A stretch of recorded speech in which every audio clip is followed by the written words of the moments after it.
Ito siya, may palight siya dito. Uy, mga bes, mag-unbox tayo ng ating portable fan. Wow! Wow! It's a mini fan.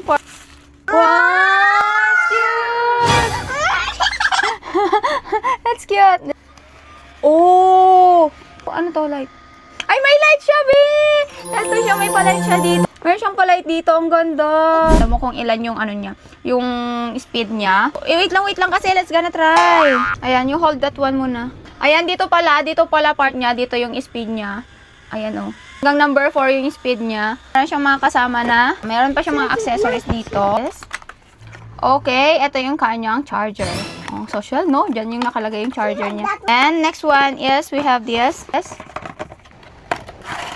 Oh! Here we are. So, lalagay natin siya dito.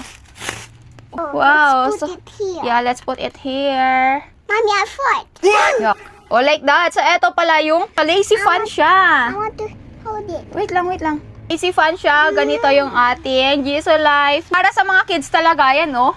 Ayan. Andito, kung meron kayong mga kids na natutulog, ganyan, tapos nasa labas, o that one, o ilalagay nyo natin siya ilagay dito. So, ito yung ating para, o ganyan.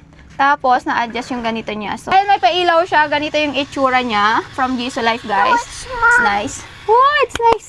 This is our Jisoo Life na fan for our kids. So, ito yun siguro ibibigay ko kay Sachi. And here it is. Ang ganda. Wow. Pakalakas niya na din. Kaya if you are gusto ng ganitong fan, portable fan for kids, go check out nyo na dyan.